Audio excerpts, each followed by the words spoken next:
This is John Paul, right? I'm coming from Tokyo, Japan. Today I'm going to get into reboots a little bit, and you know what? I didn't realize how bad it was getting with reboots over the years. I did. It was always in the back of my mind, like, damn, what's with all these reboots? But just until I heard this recent news that Home Alone's getting rebooted, it really sunk in, and now I really can't get it out of my head. And I'm like, if I see another reboot coming out, it's going to have to be phenomenal for me to even look at it. So real quick, before I get into it, gotta give a quick thank you to Doomcock. He did a video here along with John Talks. That'll be linked in the description. It's part of a series I have called What Does Star Wars Mean to You? So maybe you're new to the channel, found me because of this video, and if you are, thank you very much. I'll thank you later a little bit more. Let's get into the article first. So here's the article here. They're rebooting Home Alone, but will Disney ever put out more original properties?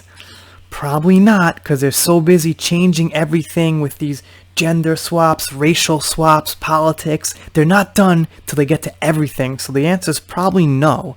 So you've noticed I'm reading the Mary Sue, and I read the Mary Sue a lot because it's pretty much the website I oppose the very most. Forbes is pretty bad on my list, but Mary Sue's probably the absolute worst, and a writer from the Mary Sue actually watched one of my videos and called me out on Twitter.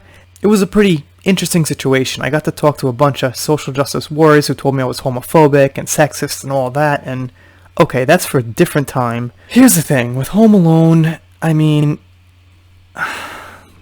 do we need this movie rebooted? It's pretty good the way it is. I don't love it. I'm not a huge fan. Look, I like badass movies, Kill Bill, Mad Max, the original Star Wars, just real badass shit. But, I mean, for what it was enjoyable. It was a good, solid, well-made movie for what it was, so it doesn't seem like it needs to be touched. And is Macaulay Culkin going to be gender swapped? Is it going to be a girl? Does it have to be I'm just saying. You know, I guess these days I have to say, well, it's cool if it's a girl. It's cool whoever it is, as long as it's good. But I'm kind of getting to the point where I'm like, yes, it should be good, but let's also respect some of these original thoughts and ideas and original concepts for the movie. There's no need to simply change everything for the sake of changing it, is kind of what I'm saying.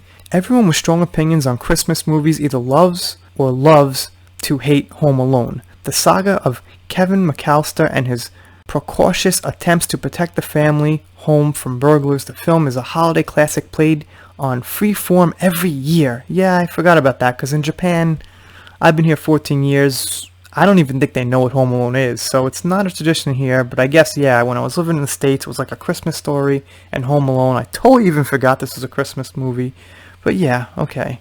Bob Iger announced yesterday that they would be working on reimagining of Home Alone for Disney+.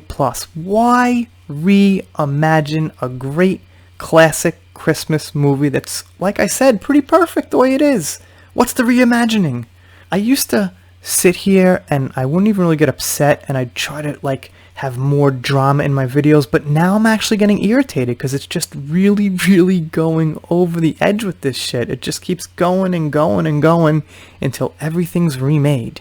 Disney might not be dominating the box office this year. Well, they kind of are. They kind of own everything, so Marvel's doing pretty good at the box office. I guess I know what they mean. You know, they have a lot of hit or miss stuff.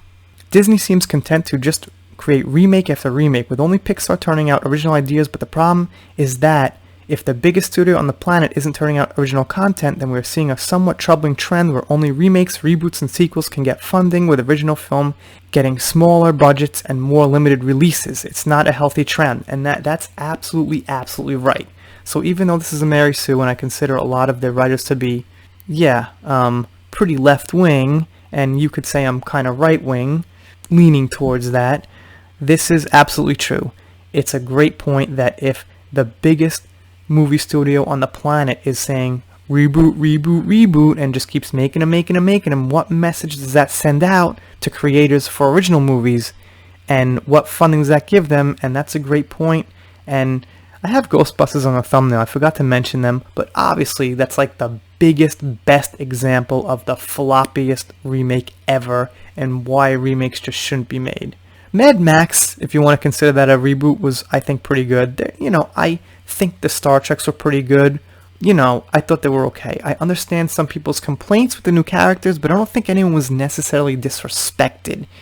I think it had a tone of action that was a little different than people liked in Star Trek, but it still seems like the characters were generally respected, so I thought those movies were okay. I guess if Doomcock heard that, he might not like that. But, yeah. I'll take my chances. I don't like Star Trek Discovery, so yeah, we're on the same boat like that. So anyway, Ghostbusters 2016 was on this thumbnail, but I forgot to mention it, and that's just like the best example of why reboots really flop and why they probably shouldn't be made anymore, because that thing was a complete abomination. Anyway, I'm doing shoutouts, special thanks, things like that. Again, thanks for all new subscribers, got quite a few yesterday, and I will see you next time. Wait, click that subscribe button, pretty please with sugar on top. See you next time.